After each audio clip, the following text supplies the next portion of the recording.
Ladies and gentlemen, welcome back to the show. World Baseball Classic just ended. It was a doozy. Congratulations to Japan. Ohtani strikes out Trout to end the game. It's like a Hollywood script. Congratulations to all of our friends over in Japan. Trout. They turned trout to sushi, really. I'm very excited, guys. I have a buddy that I know from the West Coast joining us here, but he is from way, way away from the land of San Francisco. Ladies and gentlemen, Mr. Mickey McCarthy. Mick, how are you? I'm doing great, Charlie. How are you doing? Man, I'm doing great. I think it's so perfect. We met on the streets of San Francisco. Was throwing a ball around that day out in the streets, and we were running. I think you were headed into a pub out there, huh? I was headed into a pub, and I believe you were just headed out of the pub. Yeah. that figures that's how two Irish guys meet each other. Oh man, how you been? I've been great. I've been great, Charlie. I've been back to Ireland a couple of times since I met you, and just kind of holidaying, working, taking it easy. So Watching, of course, watching a lot of sports. Being bitterly disappointed by our local teams, but we have to take that, and that's the way it and in is. your heart, your NFL team here in the States is the Bills, if I remember correct, right? Yes, I I did am. remember that. I am the Bills. I'm the Bills by marriage. So it's like most people that like end up following football teams. It's like I was lucky enough that my wife was born in Buffalo, so I don't get to follow a team that I hate. So you could do worse than be a Bills fan. Yeah, It's you like ain't lying. You ain't lying. And you know what's funny, guys, is that when you get married, it always comes with the Bills. Mick just doubled down on the Bills, and he took on Buffalo too. Atta boy. the Bills are always due as soon as a second. So take us back to the Emerald Isle. Where were you? What county are you from? Originally from County Cork. Oh, beautiful. I grew up there on the north side of the city in Cork, which is like tends to be the more blue collar area of the city. And then when did Um, you come to the States? I came here in 1987, so I'm now in San Francisco 36 years this year. Wow. Yeah, the people always say to me like, it's like, geez, Mick, you haven't lost your accent, and usually what I reply to them is, I've yet to find a better one. So Exactly. I don't want to hear you. I go out there. You turn into you bump your head, turn into a California. I don't even know what a California accent is, Mick. I couldn't either. I mean, like, and the other thing is, I was actually talking to my wife before I came on the show, and I was like, she said, just be yourself, and I said, well, I don't have any options left really because I can't do an accent. I can't, like, I mean, so if I try to do a California accent, I'd say half your California viewers will immediately say I'm never listening to the show again. I would butcher it that badly. And I think the East But Coast ones would be so uncomfortable they might leave us too, and then we'd be alone again, two guys in a pub. there you go. Yeah, we'll be marked men forever. Did you see that new Did you see that new Colin Farrell movie? The one that was up for all the awards? I did the Banshees of Inisherin. Yeah, Yes. yes, it's really good actually. It pretty much portrays like an island life where like I mean you only have so many friends and you can't get off the island, so you're kind of screwed if one of your friends leaves you, and you don't know what to do. Like I mean, so that was the whole thing. But the thing that I loved most about it was like the young lad that played Dominic. Oh yeah. What gets lost in the whole show is like the guy that's really in trouble and suffering mentally is that he's the guy, and he commits suicide in the middle of the show, like, and it's like, yeah, like it was all this, everybody concentrated on the fight between Colin Farrell and Brendan Gleeson, but the poor lad that was really in trouble mentally was that young lad Dominic, and nobody took a tack notice of him. That's So so that's true. like, you know, That's yeah. a So really good that's point. You hear that sometimes too when people live on islands. Who Mick, I never thought I never thought, and I know none of you watching thought that me and Mick would be talking mental health within the first 2 minutes of the show. You get two nuts, and we're talking mental health. But Yeah, here's we the can give question. great advice. Here's the yeah. We're not, no doctors prescribed us for this, guys. But what I want to ask is, you hear people get island fever on different places in the world, and like in America, we know people get depressed. We hear about suicide, things like that. Is that common in Ireland? Oh yeah, I mean the thing that people don't realize about Ireland is that it's way further north, than people think it is. So like the winters in Ireland are really long. I mean you have basically, in the middle of winter in Ireland, you're lucky if you have 8 hours of daylight. Wow. So like I mean they're long, they're cold, and they're dark. And it's so I mean this is probably why we drink a lot. Perfect, It's perfect like weather for drinking. the perfect weather for drinking. Well, what weather isn't it actually? But yeah. So I mean, it is. Yeah, mental health in Ireland is a huge thing, and of course, Irish people we're very we tend to have a lot of bravado about us, so we don't really talk.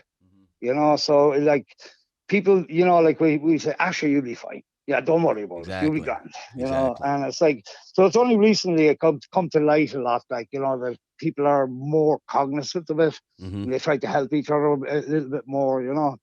But yeah, it is. Yeah, it's a huge problem. Well, But, we're here, guys. And we're two guys that I think are the same types that are the ones that would say you'll be all right, keep it moving. But you got friends here at the show, and there's nothing better than talking to a buddy if you do have stuff bottled up. Now, talking about the new age, Mick, I had sent you a video just now, guys. This is incredible. The CEO, and this is a CEO with balls of steel, literally. They make bulletproof glass, this company. So they just did a display, and the video went absolutely viral.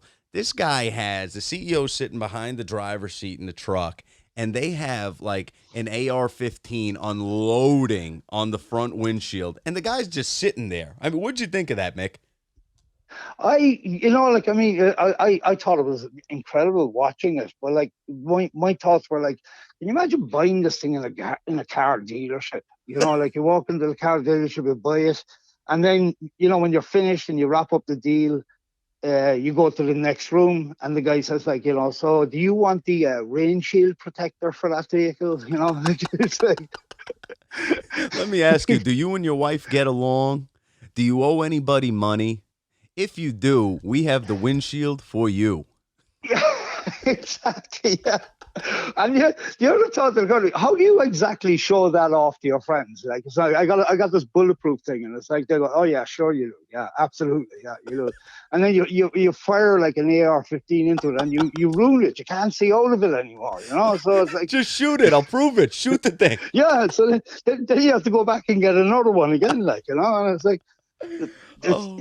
It seems to me like it definitely, if you need it, yeah, absolutely go and get it. But like I don't think it's meant for like the suburban America where you can turn up and go like, it's like, oh yeah, you know what, I traded in my CD. They had the CD option or the bulletproof windscreen, so I took the bulletproof windscreen.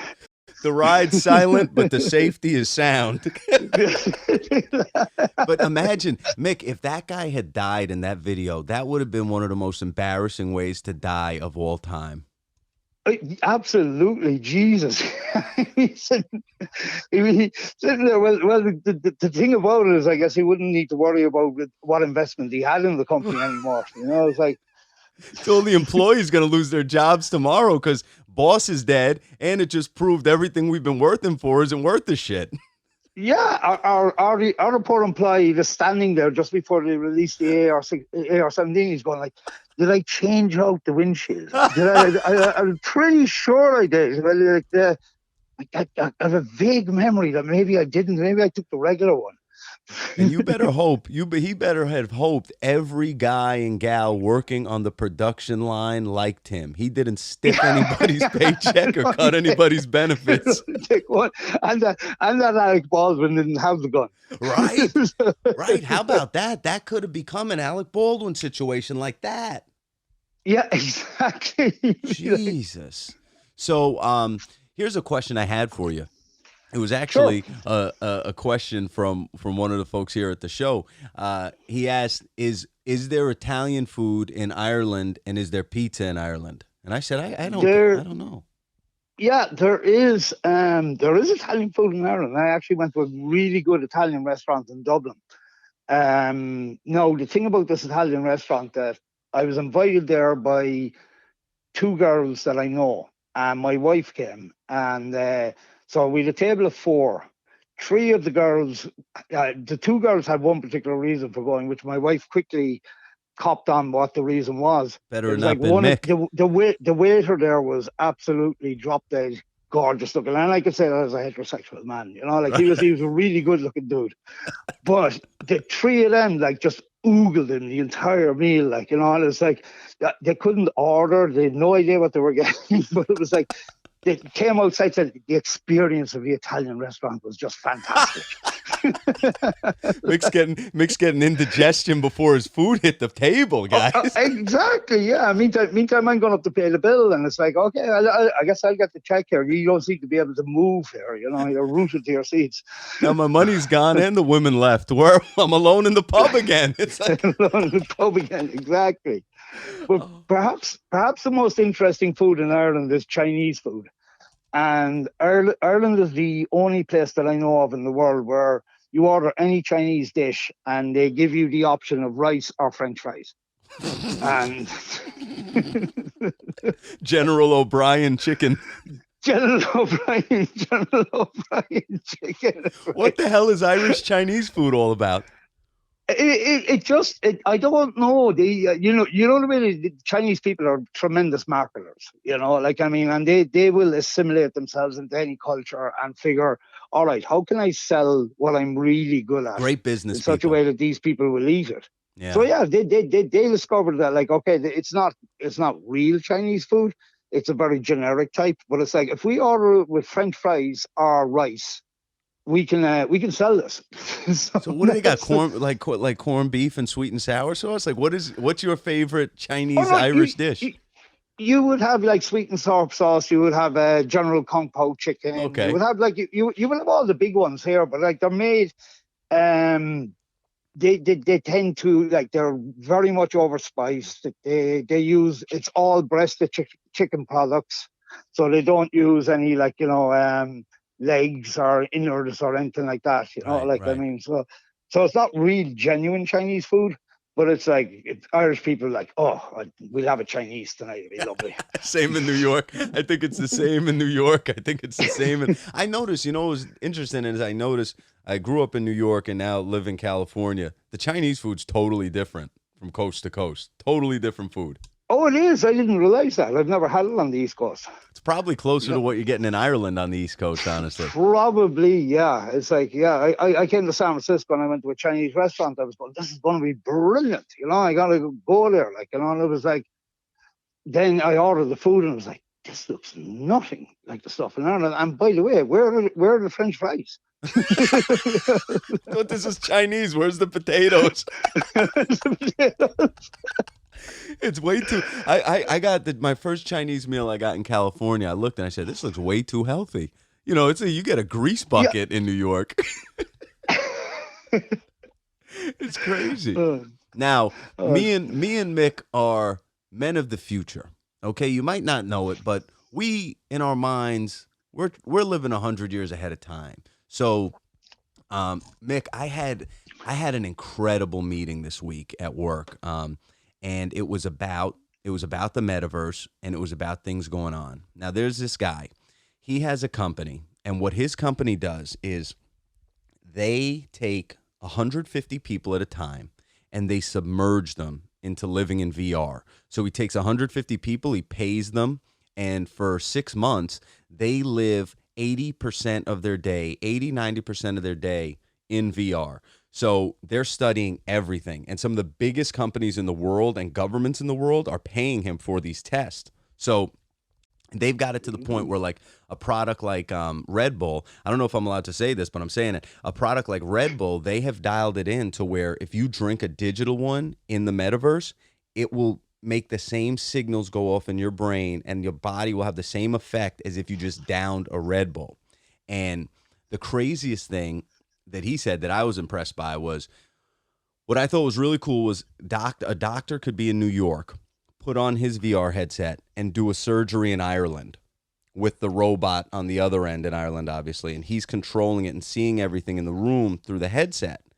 The other cool thing was, the guy said within 10 years, we'll all be wearing them like glasses. Like we'll have our glasses on and that'll be the VR. But beyond that, it'll go to like when people get cataracts fixed in their eye and they actually just slip a lens into your eye, to the point where when people are at a grocery store, let's say you're a diabetic and you look at the grocery store shelves, it can black and white the products that you shouldn't eat, and you'll be in color the foods that are healthy for you. My mind was blown, man.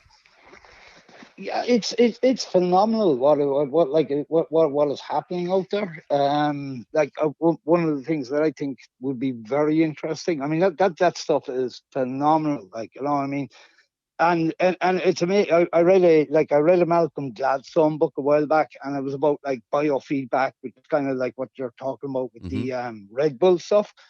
And Malcolm Gladwell said that there was a study done in some American university, but it was, if when basically, when you're happy you smile, and they did the reverse. They forced people to smile, and they discovered that all the symptoms of being happy occurred in their body because they were smiling. So it was like your body's basically training itself, and that's the whole thing of the Red Bull, is that like if you can actually convince yourself you are drinking Red Bull, then you will get everything out of the Red Bull. So it's like, that's incredible. It's phenomenal stuff. And I mean, the thing about the metaverse that is so exciting is that like people kind of think that it's so much a step away from where we are, but if you consider most people will go home and they sit in front of this large video screen. Right. And basically they feel a part of whatever that video screen is. Like, you say you're watching, like my wife does, reality TV. Mm-hmm. Like she feels a part of reality TV, watching reality TV there, and it's like, you're no more a part of that, than you are what's going out on the street 4 blocks away. But because it's been brought into your line of view, you feel as though it is. And the metaverse is only a tiny little step away from that. People think that we're going to put on these glasses and we're not living in the real world. But essentially we all are to a certain extent right now. I mean, our lives, like what do people talk about? A TV show. It's like, well, you're not part of that TV show. That's not part of your life, but you still feel as though you're somehow involved in it and you have some emotional attachment to it. It's true. And it's like the thing is, like in the sports world, what is the metaverse going to do for sports? Oh my God. I mean, if you look at it, the history of sports in this country is, so it started with horse racing. Because it was it was a sport you had to go to live. Horse racing was superseded when radio came in by baseball. And then baseball was America's sport because it translated really well to radio. Then TV came in. The NFL became the 600-pound gorilla in the house because no sport translates better to TV than the NFL does. Right. It's like, what is the new sport that's going to translate to the metaverse? That's a great point. That is a great point. And you're so right. Like, people don't realize, people today, they assume football was always the biggest. Football didn't really get hot in this country till the late 60s, early 70s, when even then, later on, it really took off. But, like, it was about horse racing and boxing in this country, and then baseball. Exactly. You're so right, man. What sport do you think will take off in the metaverse? I don't know, but it's like, will it? The real out there question is like, will it even be something that involves an athlete? I mean, will people be able to become, by creating their avatar, downloading different areas of expertise to their avatar, that it'll be like avatars versus avatars? Mm. And it's like they're going to play some sport. Maybe it's like avatar basketball or something, but not played by real athletes, but played by people who have downloaded all the skills to be athletes, Like like gamers. a Maybe I think the like gamers are like going to become the gamers. next level. What's happening now in other countries is that they're selling out arenas. In Japan, shout out to Japan again. They just won the World Baseball Classic. But in Japan, Yes. these video game guys are like rock stars and Yeah, they're selling out arenas. yeah, exactly. Like, I mean, people go on at the moment, like they get online to watch these people and how they play and what their moves are, and it's like this is incredible. It just. But I mean, the other thing is like they've had concerts there. So Weezer had a concert there in the Metaverse and sold out. Oh, really? Yeah. So it's like I mean I mean the thing is like like you can like people are finding it hard to associate that, like, okay, I'm going to be there as an avatar. I'm not actually going to be myself. But it's going to But look like like you in the flesh. or maybe not. Right? You Or can you'll be be able to anything. take a couple pounds off. You exactly you could be anything you want, like, and it's like, and I mean, even like when I was way younger and you were a little bit younger, it's like when you were dating people, it's like, were you exactly your real self when you were doing that? Right. I You're mean, right. so it's like it allows people to be whatever they want to be, And and aren't it's we like, in a generation? You know what's so funny, Mick, is that like right now it does sound so crazy even to me sometimes when you hear like with all the gender things and all this and that. Like sometimes you are like that sounds that's crazy to me. That makes no sense to me. But you're right, like in the metaverse and when it's literally like this digital thing in existence, you can be whatever you want. Now, I remember a couple years ago, I was excited when they first started putting out those headsets. There was something like the NBA was going to sell a package where you could get like a courtside seat every game, but you'd be watching it at home, but there'd be a camera on the seat, and when you turn your head, yes. and I never seen anything beyond that, but I see it going there for sure.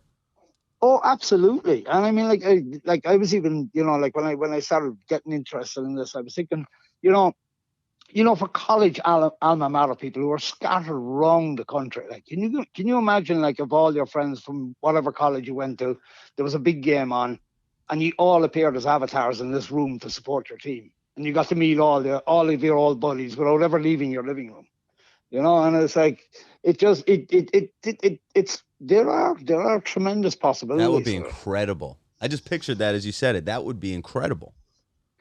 Yeah, maybe we should open an Irish bar there. Yeah, right.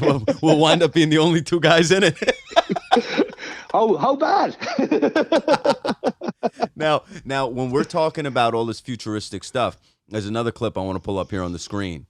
This right here is one of the most advanced robotics companies in the world.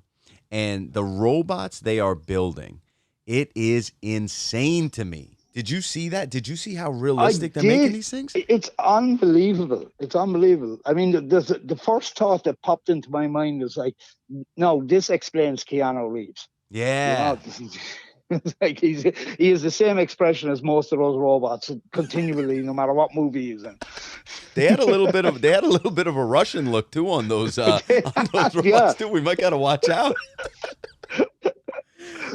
But I can't believe we don't know what the future holds. But I'll tell you what, it excites me and it scares the hell out of me, Mick, because I could also see this VR thing becoming something where now we're all, maybe monthly we just rent a little closet and we live there and we're hooked up to an IV for our vitals and for to go to the bathroom and this and that. But we're living in this other world. Yeah, maybe our virtual life becomes better than our real life. I mean, that's. But I mean, even taking something like that, like, I mean, bullying, bullying is a tremendous problem in this country. Hmm. So let's say like you have a kid who's being bullied, and it's like he decides he's going to go into, go go create his avatar in VR, Hmm. and he just bumps into a bunch of people and he starts talking to them on VR, and he finds that they have the same issues he has, and it's like, I mean, why wouldn't he want to be on that as much as possible? Like, and maybe build up his confidence so that it's like, No, it's actually just actually a very small group of people in the entire world who's bullying me, and I'm okay. So there, I just think the possibilities for good completely outweigh the possibilities for evil in this. Just there's a lot of things that can go completely right here. That we can solve a lot of problems if it works properly. Yeah, and I think right now too, it's like, man, have you been seeing like some of these just like with like the AI websites where it's like you could say, "Hey, give me an Irish guy and a dinosaur sitting in a pub," and you hit enter, and it does it. It creates this image out of air. It's like I even saw companies like Adobe just announced today actually they're going to start building in AI into their program. So into Photoshop, into their video editing software. There's going to be AI there. So even these computers we're working on, the microphones we're talking into, this is going to be dinosaur stuff quickly, I think. Exactly, yeah, because there will be. I mean, you'll have a virtual audience, and it's like, and there's another problem solved. Like, I mean, there's been a couple of comedians, like Chris Rock, I believe was one, and then there was another one that were attacked on stage, Right. and it's like, okay, so like they go, all right, well, we're not going to do live concerts anymore. We're going to do them in the metaverse where you go in there as your avatar, where you sit and you listen to me, and I can't be attacked on stage. So Wow. it's yeah. Can you Yeah. imagine how many tickets? Imagine how creepy that. Imagine if it was like Chris Rock or Dave Chappelle and they're in this theater and all that's really in front of them is like three cameras on broomsticks or on tripods and the millions of people are watching it live just like they're in the front row. That would be crazy and I guarantee you that happens. Yeah, it will. Yeah, because it's like, why take the chance and like some guy jumping out of the audience and attacking you? It's like, and that's. I think this is the way it's going to evolve. Like, and it's like fashion has already gotten there. There's like Gucci gardens where they had like a whole fashion display, and actually a handbag, an actual Gucci handbag, Hmm. the NFT of the handbag, if you can Jeez. believe this, sold for more than the actual handbag sold retail Come for. on. I'm not kidding you. So That's kind of it's like an like, Irish roofing job, I think, though. oh yeah, NFTs. absolutely. NFTs. I think, man, I don't want to, if anybody's, I know some of the viewers here and listeners are very into NFTs. I'm not saying NFTs are all dumb, but what I'm saying is right now, where it's at, I really do think some of it, like especially this past couple years, has been nonsense. I think people got fleeced. I think those NFTs that were just like pictures are going to be worth nothing. Maybe I'm a fool and maybe they'll be worth millions, but that's what I think. However, Oh, I do think NFTs will be something cool. Seeing now at sports games where they come with prizes and benefits and things, we'll see what happens. yeah, absolutely. Like, and I mean, like, it was like I was at a Banksy exhibition there a few months ago, Where in but San like Francisco or in in Ireland? San Francisco, yeah, Okay. down in the Palace of Fine Arts, actually. Okay. And then what Banksy did was actually he was NFTing things before it was even a phrase, or he didn't, or nobody knew what an NFT was. But he was like screen printing a lot of his pictures, and he would do a different thing. Like he'd put like a pink umbrella in one, the exact same, and then it'd be the exact same thing, but it'd have a pink umbrella, and another one would be a yellow umbrella. So they Hmm. each sold as individual portraits. Interesting. Like, and which is basically the principle of the NFT. That it's like each one has to be different, other than it's a numerical number. There Right. has to be a slight difference in each one. And it was like he was doing that. It That's was like, incredible.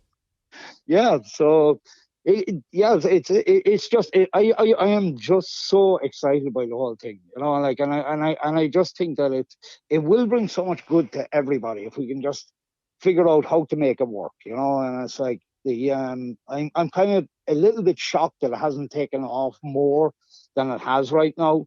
But somebody's going to make this thing tick, and when it does, it'll just draw everybody in there.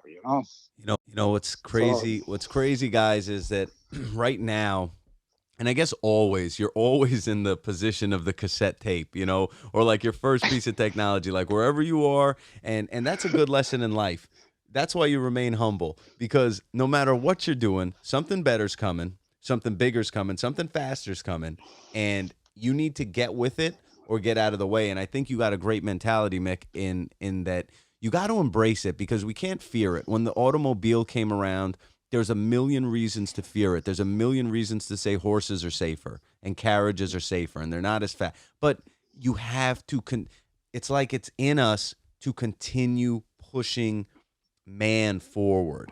Like we just are built to keep pushing our limits, and we're damn good at it. We are actually, yeah. Despite all our faults, we're pretty decent at it. So folks, the lesson on today's show that you got from two jolly Irishmen is, you know what? No matter what's going on, no matter how grim the world looks and how gray the skies look, keep a smile on your face, keep a full heart, keep your glass full, raise it, and say cheers to you. Mick, I'm so happy you made your debut here on the show. And to all our listeners, thank you for tuning into another episode. Be sure to subscribe, comment, like the show. We love to have you here, and we'll see you here next time. Mick, you want to say goodbye to the folks? Oh, goodbye, everybody. I hope to see you again sometime. And Charlie, I definitely hope to see you again soon. Well, next time we'll probably be in person on the West Coast in a pub, tell you that. Yeah, unfortunately for both of us. Oh, and I got to say, this episode has been brought to you by our friends at the Buena Vista Cafe in San Francisco, California, home of the greatest Irish coffee around. Fantastic. Cheers, guys.